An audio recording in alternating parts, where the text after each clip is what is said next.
On a préconisé le fort du Montbard parce que c'est un endroit qui est atypique et en plus on se rend compte que les gens ils connaissent pas tellement le fort du Montbard. Donc en venant voir les artisans, en même temps ils visitent un lieu culturel et qui est très très beau. Donc durant ces 2 jours, nous avons une vingtaine d'artisans. Il y a l'auberge du Sénan, vous avez un traiteur qui est installé à Audincourt.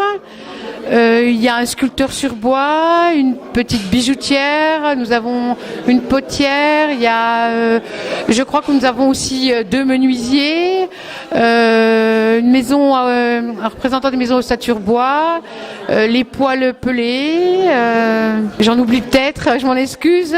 Nous avons aussi des couturières. Ici, nous sommes dans le four à pain du fort du Montbard qu'on a remis en service aujourd'hui et où on a mis des miches de pain à cuire et que l'on vend au public.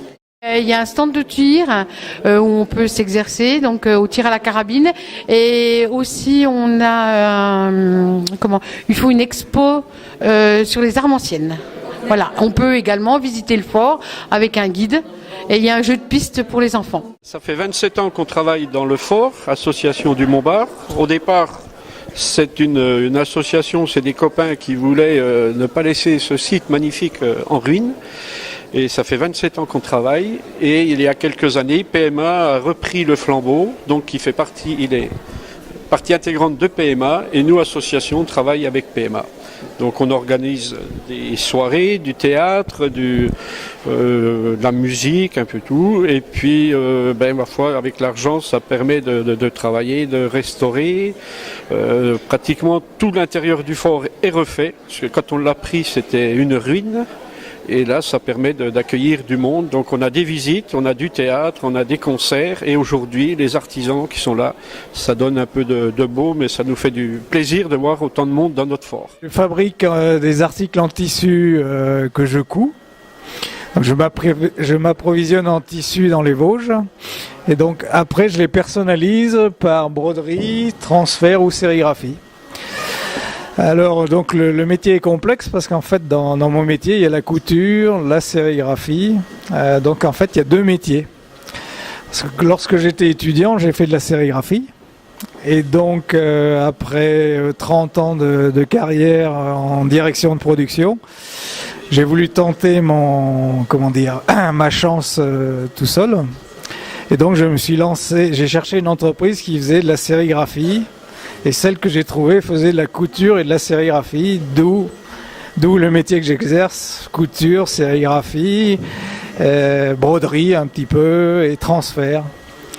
Alors j'ai appris la couture sur le tas et j'ai passé un CAP à 52 ans de sérigraphie. Je fais tout moi-même, hein, donc je m'approvisionne en coton dans les Vosges, en tissu dans les Vosges. Et je fais entièrement la couture plus la personnalisation avec le transfert ici. Là, voilà. Là c'est la première fois que je fais corps d'artisan sur le Doubs. Mais j'ai déjà fait talent d'artisan sur Belfort. J'ai fourni les 700 tabliers pour enfants pour la CMA cette année. En fait mon métier consiste à fabriquer des pièces en céramique. Donc ça part de la matière première, de l'argile. Donc dans mon cas, je travaille uniquement de la faïence pour arriver à former des pièces utilitaires ou décoratives. Donc, la technique que j'utilise, ça s'appelle le nerriage. Donc en fait, j'utilise 3 terres de couleurs différentes que je vais après utiliser conjointement sur mon tour. Et en fait, la combinaison des 3 terres va donner un motif vraiment unique et vraiment différent à chaque fois. Donc en fait à chaque fois c'est vraiment un plaisir pour moi de découvrir le motif que je vais obtenir.